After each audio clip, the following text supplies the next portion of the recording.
한국이라는 나라는 이미 오래전부터 각종 선진국들 사이에서도 의료체계 부분에 있어서는 가히 독보적이라고 할 정도로 상당히 세분화된 각종 의료기술들의 발전을 이루어 왔습니다. 그리고 아직 많이 알려지지는 않았지만 한국이 주도하는 화상치료 기술은 각국 의학 관계자들이 직접 기술을 보고 배우기 위해 주기적으로 방문할 정도로 다른 그 어떠한 나라들보다 한국의 화상치료는 독보적인데요. 오늘 소개해드릴 사연은 어렸을 적 심각한 화상 피해를 입은 딸의 피부 치료를 위해 모든 방법을 동원해 보았지만 결국 모든 것을 포기하고 한국으로 오게 된 한 호주인 여성의 놀라운 사연입니다. 그녀는 아주 우연치 않게 이웃 아주머니의 조언을 듣고 한국의 한 화상 전문 병원을 방문했다가 그만 눈물을 흘리고 말았다고 하는데요. 과연 그녀와 딸에게는 무슨 일이 있었던 것일까요? 안녕하세요, 감동나눔입니다. 저희는 해외 커뮤니티 레딧과 감동나눔 공식 이메일로 제보받은 실제 사연을 바탕으로 재구성한 스토리를 전달해 드립니다. 구독과 좋아요, 알림 설정은 영상 제작에 큰 힘이 됩니다. 영상 수익은 독거노인 및 불우이웃에게 전액 기부되니 끝까지 시청 부탁드립니다. 그럼 본격적인 이야기 시작하겠습니다. 안녕하세요. 저는 호주에서 태어나고 자란 10살 딸 아이의 엄마 델루나라고 합니다. 저에게는 정말 눈에 넣어도 아프지 않을 정도로 저만의 소중한 요정 딸 아이가 있는데요. 지금 학교를 다니며 공부를 하고 있는 저희 딸 해라는 것으로는 아주 평범해 보이지만 남들이 알 수 없는 숨겨진 비밀이 하나 있습니다. 해라는 어렸을 때부터 일반적인 여자아이들이 노는 것과는 다르게 남자아이들처럼 장난감을 가지고 놀거나 친구들과 함께 밖에서 수시간이 넘도록 흙과 돌을 이용해 장난을 치고 뛰어다니며 자랄 정도로 어렸을 때부터 매우 거친 놀이를 좋아한 명랑한 아이였어요. 지금은 저와 이혼한 저희 남편은 그때 당시 매일 아침만 되면 눈을 동그랗게 뜬 채로 새벽부터 놀아달라는 헤라를 보고는 마치 멈추지 않는 기계, 로봇이라고 할 정도로 헤라는 어렸을 때부터 겁모르고 뛰어다니는 매우 거친 여자아이였습니다. 제 딸이 제일 좋아했던 그 당시의 취미로는 인라인 스케이트나 스케이트보드처럼 자칫 잘못하면 크게 다칠 수 있는 스릴 넘치는 놀이를 좋아하는 것은 물론 매일매일 남자아이들과 함께 축구를 하면서 정말 천방지축 어린아이처럼 그렇게 커왔는데요. 그렇기 때문에 저는 항상 저희 딸 헤라가 밖으로 놀러를 나간다고 할 때에는 작은 가방에 밴드나 상처 부위에 바를 수 있는 크림 그리고 소독약 같은 것을 작게나마 항상 넣어주면서 스케이트를 타다가 넘어지면 곧바로 가방에 있는 약들을 꺼내서 흉터가 남지 않게 곧장 바르라는 말을 하루도 거르지 않고 할 정도로 거친 놀이를 좋아했던 제 딸. 아이는 무릎에 매일매일 상처가 늘어만 가는 그런 아이였습니다. 아마도 축구나 스케이트보드처럼 인도에 넘어지면 상처가 날 수밖에 없는 그런 놀이를 주로 했기에 저희 헤라의 무릎에는 어렸을 때부터 매일매일 밴드가 붙어져 있던 모습이 아직도 저희 기억 속에 남아있네요. 그런데 이처럼 거친 놀이를 좋아하던 것도 잠시, 헤라는 점점 남자아이들과 함께 어울려 거칠게 놀던 완전한 어린 시절을 지나 학교에 입학하고 이성에 관해 눈을 뜨고 난 순간부터는 더 이상 남자아이들과 축구를 하며 놀지도 않고 밖에서 스케이트를 탄다거나 여름 따가운 햇살 밑에서 몇 시간이 지나도록 노는 행동은 더 이상 하지 않고 여느 여자아이들과 비슷하게 화장품에 관심을 보이거나 자신이 좋아하는 핸드폰 속의 스타들을 보면서 열광하는 저에게는 어렸을 때와 똑같이 소중하고도 특별한 아이로 자라나갔습니다. 그런데 어느 날 헤라의 초등학교 졸업식 전날 헤라와 함께 새롭게 가게 될 학교의 준비물을 사고 집에서 같이 졸업식에 맞는 옷을 고르고 있었는데 헤라가 저한테 물었습니다. 자신의 다리랑 팔꿈치에 왜 이렇게 상처가 많은 것인지 말이죠. 저는 그저 헤라가 그것에 대한 스트레스를 받고 있구나까지는 생각하지 못한 채 그건 헤라가 어렸을 때부터 너무 장난을 많이 쳐서 자연스럽게 생긴 일종의 자랑스러운 훈장 같은 것이란다라고 말을 해주었고 그러한 작은 흉터들은 시간이 지날수록 조금씩 옅어질 것이고 또 큰 흉터들은 나중에 성인이 돼서 충분히 없어질 수 있으니 걱정 안 해도 된다는 말을 해주었습니다. 하지만 제 말을 들은 헤라는 그러한 답을 원했던 것은 아닌지 자신의 다리에 흉터가 너무 많은 것 때문에 자기가 원하는 옷을 입을 수도 없고 다른 사람들이 보았을 때에도 전혀 여성스럽게 안 느껴지는 것이 아니냐면서 저한테 막 화를 내기 시작하더군요.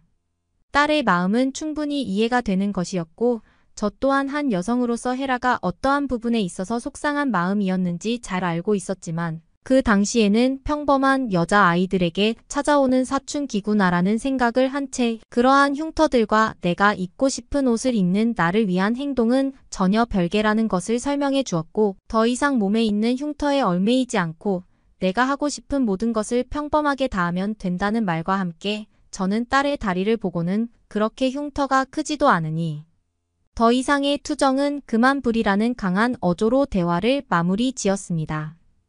헤라는 이내 아무 말도 하지 않았고 모든 짐을 정리한 뒤에는 자신의 방에 들어가 다음날 아침 등교 시간이 되기까지 단 한 번도 나오지 않았고 그렇게 저와 헤라는 그런 사소한 대화의 문제 그리고 서로가 가지고 있는 생각의 차이 때문에 점점 멀어져만 갔습니다.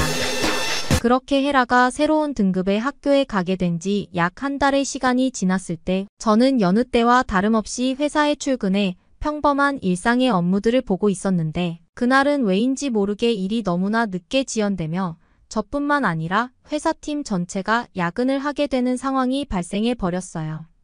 저는 남편과 이혼을 한 상태였기에 제가 야근을 하게 되어 늦게 들어가는 날은 꼭 그 전날 집에 있는 비상용 저금통에 저녁을 사 먹을 수 있는 돈을 넣어두고는 헤라에게 제가 늦게 온다면 이 돈으로 저녁을 먹고 있으라는 저희만의 규칙이 있었는데 그날은 너무나 갑작스럽게 생겨버린 야근 일정이라 돈을 전혀 놔두고 오지 못한 것이 마음에 걸렸습니다. 저는 헤라에게 야근으로 늦어질 것 같다는 말을 해주면서 혹시나 남아있는 용돈이 있다면 그것으로 저녁을 사 먹고 있으라는 짧은 문자를 헤라의 핸드폰에 남겨두었지만 헤라는 저의 야근이 모두 마무리될 때까지 아무런 답이 없더군요. 그렇게 저는 늦은 시간이 되어서야 집으로 돌아가고 있었는데 갑자기 제 핸드폰으로 전화가 왔습니다. 전화는 저희 집 근처 응급센터에서 온 것이었고 수화기 너머의 응급실 관계자는 저희 딸 헤라가 요리를 하던 중 허벅지 쪽에 뜨거운 기름을 전부 쏟아버리면서 접촉성 화상을 입게 되었다는 말과 함께 응급구조사가 보호자로 함께 있으며 병원 응급실의 주소를 알려주면서 저보고 빨리 오라는 충격적인 전화였습니다. 저는 아무것도 생각할 겨를 없이 응급실로 달려가기 시작했고 병원에 도착하자마자 헤라의 상태를 본 저는 눈물을 흘릴 수밖에 없었어요.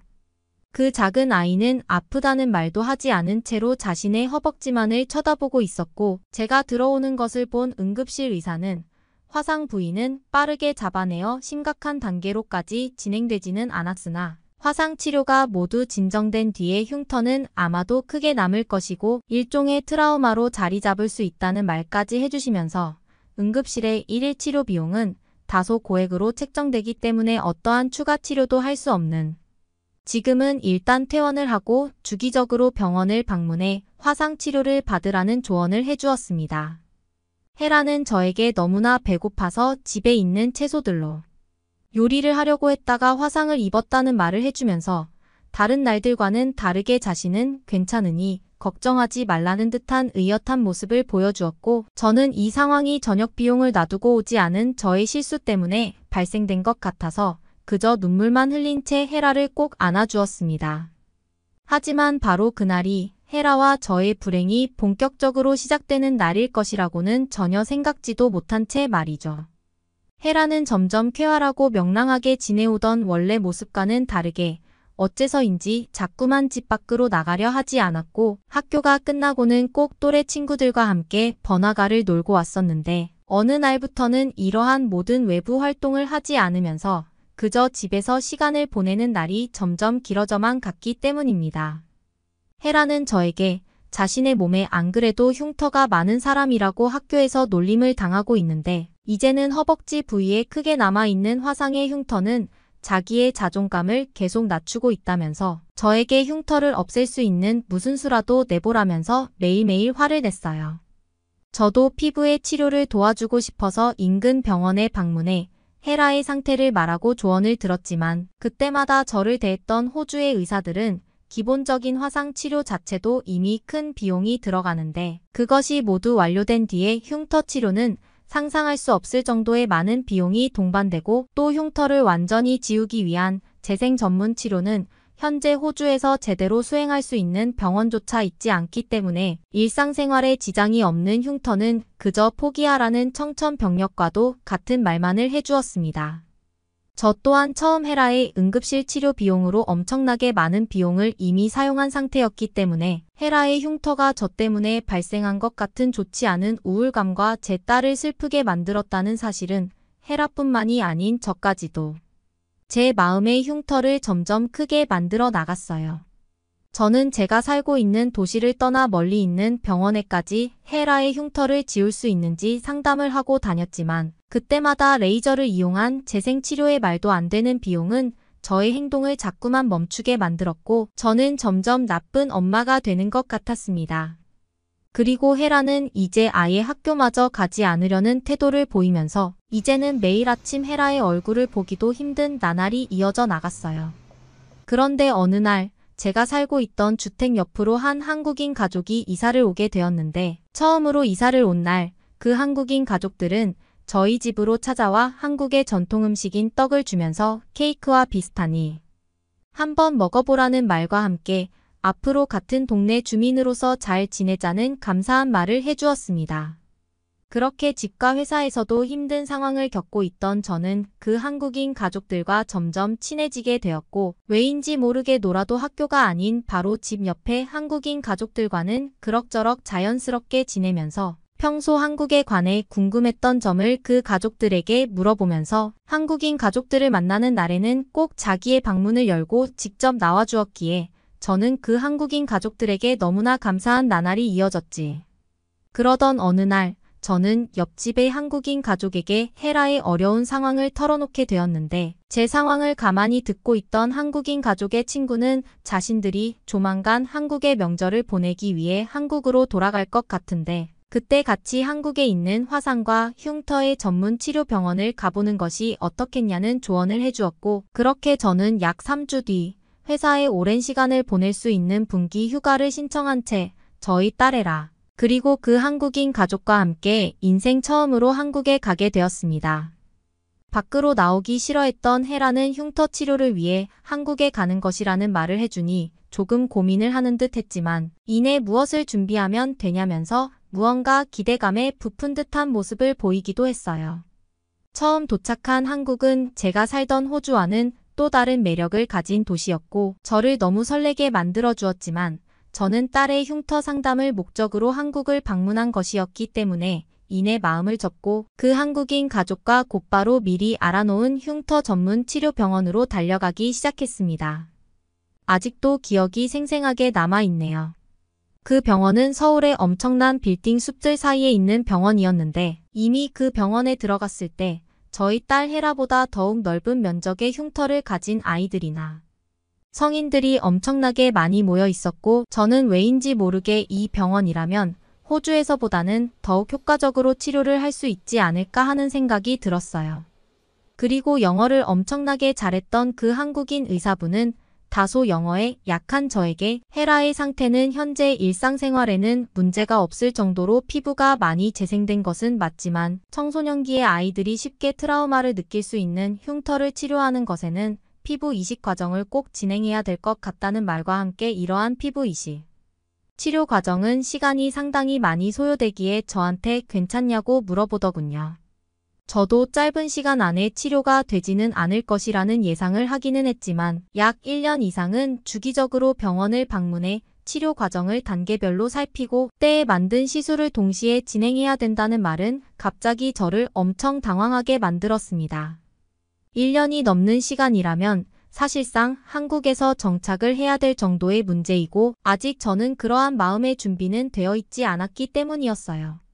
하지만 헤라의 피부 치료에 드는 모든 비용은 정말 호주와는 비교도 안 될 정도로 저의 입장에서는 매우 저렴한 비용이었고 일정 기간의 시간이 필요할 뿐 현재 한국이 가지고 있는 재생 치료 기술로 헤라와 같은 단계는 충분히 말끔하게 만들어줄 수 있다는 그 의사분의 말은 저에게 알 수 없는 눈물을 흘리게 만들었습니다. 결국 저는 어느 정도 생각해 본 뒤 답을 해주겠다며 상담실을 빠져나오게 되었는데 저와 함께 병원을 방문한 한국인 친구가 잘 얘기를 했냐면서 물어보더라고요.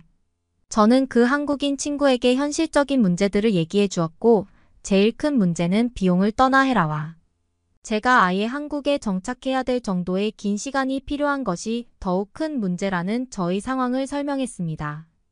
그런데 갑자기 그 친구는 오히려 잘 됐다면서 자신이 알고 있는 친척이 여기 근처에 살고 있으니 엄청 짧은 시간은 아니겠지만 헤라가 치료 과정을 위해 주기적으로 한국을 방문하게 된다면 그 친척에게 헤라를 케어해 줄 수 있는지 물어보겠다는 말과 함께 혹시나 호주와 한국을 왔다 갔다 하는 비용적인 문제가 더욱 큰 걸림돌이 된다면 치료 과정 중에라도 헤라와 함께 지내줄 수 있는지 물어봐 주겠다면서 너무나 놀라운 말을 해주었어요.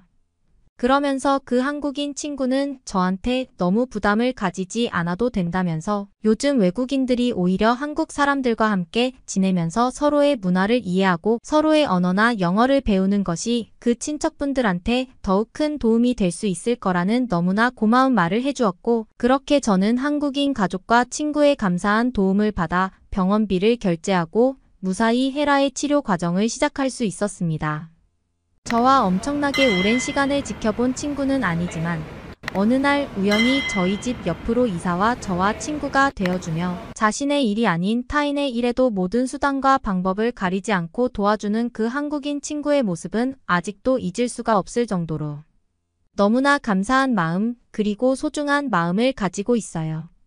결국 헤라는 1년 정도 한국에서 그 한국인 친구의 친척분들과 잠시 지내기로 하고 제가 몇 개월에 한 번씩 한국으로 찾아와 헤라의 상태를 살피기로 모든 대화를 마무리 지었고 그 친구의 친척분들도 절대 헤라를 슬프게는 만들지 않을 거라면서 그저 헤라는 마음 편안하게 치료에만 집중하면 된다는 말과 아주 가끔씩 호주어나 가르쳐주면 서로가 빚지는 것이 없는 거라면서 저한테 아무런 걱정하지 말고 주기적으로 영상통화도 자주 하겠다는 말을 해주었습니다.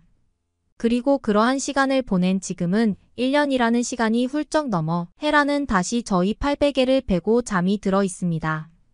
물론 헤라가 가지고 있던 허벅지의 큰 화상 흉터는 물론 다리에 있던 작은 상처의 흉터들까지도 그 서울의 병원에서는 모두 말끔히 치료해 주었습니다.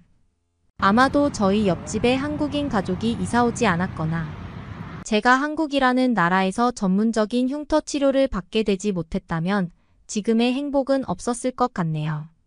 지금에서야 한국이 뛰어난 의료기술을 가진 나라라는 것을 충분히 알고 있지만 그때의 저에게 그 한국인 의사는 제 모든 것이었을 정도로 저는 너무나 간절했기 때문입니다. 지구상에 한국이라는 나라가 있어서 저와 저희 딸 헤라의 행복이 지켜진 것 같아서 항상 한국에 감사한 마음뿐이네요. 어떻게 들으셨나요? 한국이 가지고 있는 수준 높은 흉터, 치료 기술과 한국 친구의 고마운 도움을 받아 가족의 행복을 지킨 감동적인 호주 여성의 사연이었습니다. 실제로 한국이 가지고 있는 레이저와 피부, 이식을 이용한 흉터 치료의 기술은 세계에서 독보적일 정도라는 평가를 받고 있을 정도인데요. 하지만 그 전에 아마도 우리 한국인이 가지고 있는 따뜻한 정과 남을 돕기 위한 관심이 없었다면 이번 같은 기적은 없었을지도 모르겠습니다. 나한테 외국인이라고 사기치지 마세요. 한 외국인이 식탁을 탕탕 두드리며 한국인 사장에게 화를 내고 있습니다. 식당에 있던 모든 사람이 놀라 외국인을 쳐다보는데요. 한국인 사장은 정중하지만 침착하게 무엇이 문제인지 물어봅니다. 그러자 외국인은 격하게 자신의 불만을 말하는데요. 외국인의 말을 들은 한국인 사장은 갑자기 빙그레 웃습니다. 손님이 화를 터뜨리고 있는데 갑자기 웃다니 사장은 대체 무슨 생각인 걸까요? 안녕하세요. 저는 이스라엘인 리아라고 합니다. 저는 얼마 전 한국에 파견 근무를 갔다가 다시 이스라엘로 돌아왔는데요. 저는 한국에서 좋은 추억도 많이 쌓았지만 처음에 큰 오해로 굉장히 부끄러운 짓을 저지른 적이 있습니다. 바로 착하고 인심 좋은 한국인 사장님을 오해한 일입니다. 저는 그 당시 앞뒤 가리지 않고 굉장히 감정적으로 행동했는데 변명을 해보자면 저는 베트남인 사기꾼에게 당한 경험 때문에 트라우마가 생겼었습니다. 저는 7년 전, 그러니까 어리숙한 학생이던 시절 베트남 여행을 간 적이 있습니다. 혼자서 베트남에 갈 자신이 없었던 저는 저렴한 여행사를 열심히 알아보던 중 베트남 여행사에서 좋은 가격으로 통역 가이드를 제공한다는 말에 꼭 했습니다. 가이드와 함께하면 외국에서도 어려움 없이 즐겁게 여행을 즐길 수 있을 거라 생각했습니다. 하지만 이것은 저의 큰 착각이었죠. 현지인이고 여행사 직원이니 당연히 맛집들을 잘 안다 생각해. 저는 맛있고 가격도 저렴한 음식점을 가이드에게 추천해 달라고 했습니다. 추천한 음식점에 가보니 생각보다 베트남 물가가 비싸더라고요. 저는 베트남이 이스라엘보다 훨씬 싼 줄 알았는데 말입니다. 제가 식사한 곳은 고급 레스토랑도 아니고 관광객들을 상대로 야외에서 운영되는 노점 같은 식당이었는데 말이에요. 가이드는 옛날에는 베트남도 물가가 싼 편이었지만 지금은 경제가 많이 발전해서 물가가 많이 비싸졌다. 나도 식비가 너무 많이 들어서 힘들다라고 푸념을 하더군요. 저는 현지인이 하는 말이니 그 말이 맞는 줄 알았습니다. 그러나 여행 이틀째 저는 슬슬 뭔가 이상함을 느꼈죠. 저는 그날도 가이드가 추천해준 베트남의 음식점들 중 한 곳에서 새우 요리를 시켰습니다. 저는 어제와 다르게 메뉴판으로 가격을 볼 수 있는 곳을 추천해 달라고 했습니다. 그러자 가이드가 한 건물에 있는 식당을 추천해 주더군요. 베트남어는 모르지만 메뉴판에는 그림과 함께 가격이 적혀 있어 알아볼 수 있었고 당연히 저는 한 접시 가격이겠거니 하고 새우 요리를 시켰습니다. 38동 정도 됐을 겁니다. 한국 돈으로 치면 약 7,000원 정도 된다고 보시면 됩니다. 어제 먹었던 요리보다 훨씬 싼 것 같아 시켰는데 메뉴판에 나온 거랑 실제 나온 거랑 너무 다르더라고요. 새우의 개수도 사진보다 적어 보이고요. 조금 언짢았지만 사진과 실제 음식이랑 다른 곳은 베트남이 아니라도 많았기 때문에 어쩔 수 없다고 생각하고 먹었습니다. 음식을 먹은 후 계산을 하려고 하는데 계산서를 보고 놀란 저는 믿기지 않아 눈을 비비고 다시 한번 봤습니다. 분명 38동이었는데 1,500동이 넘게 나온 겁니다. 한국 돈으로 치면 27만 원이 넘는 금액이지.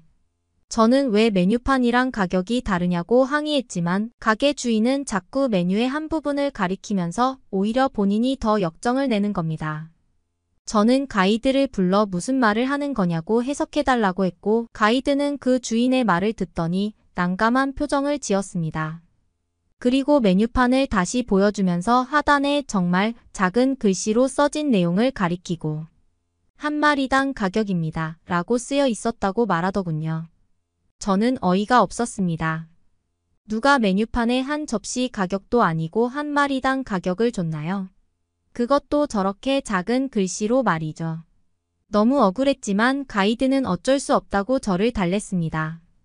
저는 경찰에 신고하겠다고 말했지만 가이드는 이건 엄연히 메뉴판에 적혀있는 내용이라 법적으로도 아무 소용이 없다고 하더군요. 저는 결국 울며 겨자 먹기로 그 음식의 가격을 전부 계산했습니다. 베트남인 가이드는 속상해하지 말라며 대신 저녁은 자기 집에서 대접하겠다고 말했습니다. 특별할 것 없는 평범한 식사였지만 워낙 베트남 음식이 비싸다 보니 음식을 무료로 먹을 수 있다는 것만으로도 감사했습니다. 그 베트남인 가이드가 정말 착하다고 생각했죠. 그렇게 2박 3일 날의 일정을 끝내고 저는 이스라엘로 돌아갔습니다.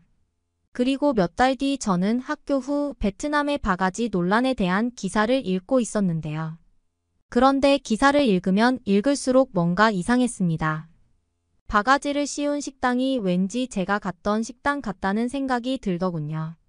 치킨 요리의 가격, 식당의 위치, 요리의 종류까지 모두 일치했고 피해자가 겪었던 일도 저랑 똑같았습니다. 시에서 조사한 내용에 따르면 관광객들을 상대로 사기를 치던 이 음식점은 메뉴판이 2개였다고 합니다.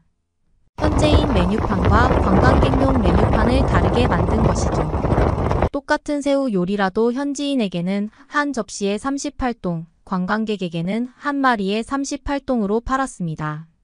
하지만 충격적인 내용은 여기서 끝나지 않았습니다. 바로 공범이 있었던 것이죠.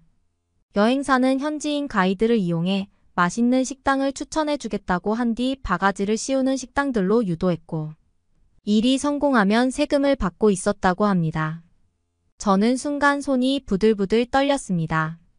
저는 아닐 거야, 절대 아닐 거야 하는 마음과 함께 여행사에 문의를 해보려고 했습니다. 그런데 여행사는 제가 여러 번 전화를 걸어도 받지 않았고 홈페이지도 없어져 있었습니다. 저는 그제야 제가 그 베트남인 가이드한테 완전히 속았다는 것을 인정했습니다. 기사를 좀 더 검색해 본 결과 처벌받은 여행사는 제가 이용한 그 여행사가 맞더군요. 저는 다시는 여행사를 믿지 않겠다고 마음먹었고 인간에 대한 불신이 강해졌습니다. 그리고 세월이 흘러 저는 또 아시아의 다른 나라에 가게 되었습니다. 바로 한국이죠. 학교를 졸업한 저는 회사원이 됐는데요. 저희 회사는 한국 지사를 세울 준비를 하고 있었기 때문에 저보고 해외에 파견을 갔으면 좋겠다고 넌지시 계속 어필해 오더군요. 그리고 파견을 다녀오고 나면 좋은 대우와 승진은 보장되어 있을 거라고 유혹해 왔습니다. 회사에 인정받고 싶은 욕구가 강했던 저는 거절할 이유가 없다고 생각했습니다. 저의 확고한 의사를 듣자 회사에서는 내년 예정이라며 그때까지 주변 정리 잘하고 준비할 거 있으면 미리 준비하라고 말하더군요. 베트남 때문에 트라우마가 생긴 저는 다시는 저번처럼 당하지 않기 위해 이 악물고 한국어를 공부했습니다. 저는 제가 언어를 아예 몰랐기 때문에 이런 일을 당했다 생각했거든요. 공부한 기간은 고작 5개월 정도였지만 한국인 선생님하고 매일 1시간씩 화상으로 공부하는 시간을 공부했죠. 물론 아직도 모르는 한국어 단어가 많았지만 그래서 짧은 문장으로라도 저희 주장을 밝힐 수 있는 수준은 되었습니다. 저는 선생님에게 가게 주인이 손님한테 터무니없는 값을 지불하게 하는 걸 한국어로 뭐라고 하냐고 물어봤고 한국어 선생님은 바가지라는 단어를 알려주더군요. 저는 다른 건 몰라도 바가지 씌우지 마세요 라는 말은 확실히 배웠습니다. 그리고 마침내 대한민국 인천공항에 도착한 저는 바로 버스를 타고 서울로 향했는데요. 원래대로라면 공항에 마중 나온 직원이 있어야 했지만 공항에 오는 중 가벼운 접촉 사고를 당했다고 메신저로 연락이 오더군요. 저는 괜찮다고 말하며 저 스스로 찾아갈 수 있으며 잘 해결되길 바란다고 말했습니다. 직원이 알려준 대로 공항 버스를 타고 서울에 도착한 저는 택시를 타고 회사에서 마련해준 집에 제 짐을 내려놓았습니다. 짐을 내려놓고 정리하다 보니 배가 출출했습니다.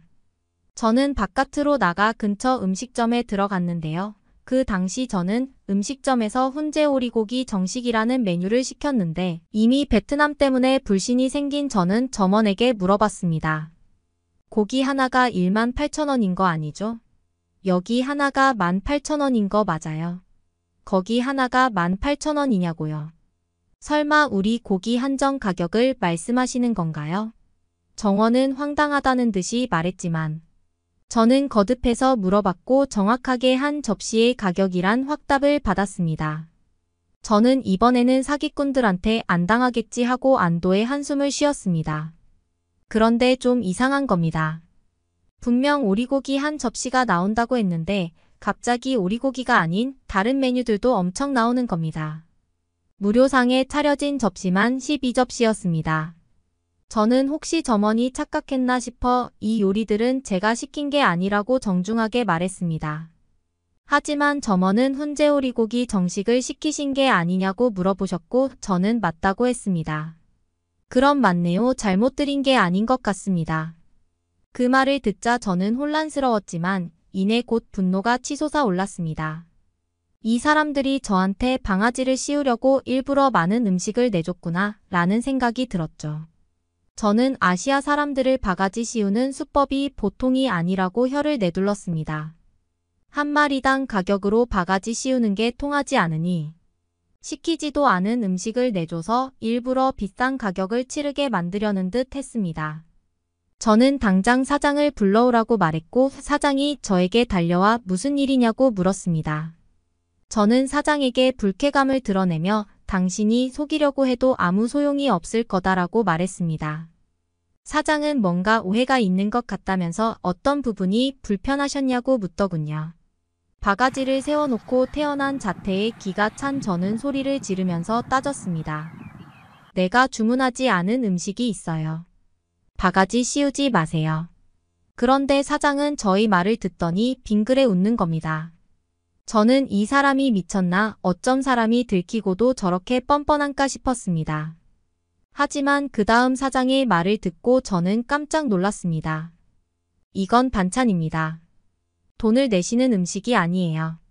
이 반찬들은 원래 그 메뉴를 시키시면 무료로 나오는 거예요. 사장은 혹시라도 제가 못 알아들을까 봐 반찬을 가리키며 영어로 노머니 프리푸드라고 말하며 거듭 말해줬습니다. 무료라는 말을 듣고 저는 순간 당황해서 아무 말도 못했습니다. 저는 반찬 가격을 따로 내지 않아도 된다는 것을 이해하고 사장과 점원에게 정중하게 사과했습니다. 사장은 외국인이니 충분히 착각할 수 있다고 말했죠. 그 뒤로 한국에서 계속 지낸 저는 한국은 한식을 시키며 메인 메뉴와 반찬을 주는 경우가 많다는 걸 알게 되었고, 특히 정식이라는 요리는 메인 메뉴와 많은 반찬을 내는 요리라고 하는 걸 배우게 되었습니다. 나름 한국어를 열심히 공부했다고 했는데 정식이라는 단어도 몰라 생긴 불상사에 저는 너무 부끄러웠습니다. 저는 미안한 마음에 그 한식집을 자주 찾아가곤 했는데 정말 놀라운 게 메인 메뉴가 아닌 반찬들은 리필이 가능하다며 더 먹을 수 있는 게 충격이었습니다. 같은 아시아인인데 베트남인은 남을 등쳐먹으려고 하고 한국인은 넉넉한 인심이 있는 게 어쩜 이렇게 다를까 싶었습니다. 여러분은 저처럼 실수하지 말고 조심하시길 바랍니다. 베트남인에 대한 트라우마로 한국인까지 오해했던 외국인의 사연 어떻게 보셨나요? 오늘의 이야기는 여기까지입니다. 응원이나 남기고 싶은 말이 있으시면 댓글로 남겨주세요. 사연자분께 전달해 드리겠습니다. 저희 감동의 모든 것은 실제 사연 제보를 받고 있습니다. 채택되신 분께는 선물도 드리고 있습니다.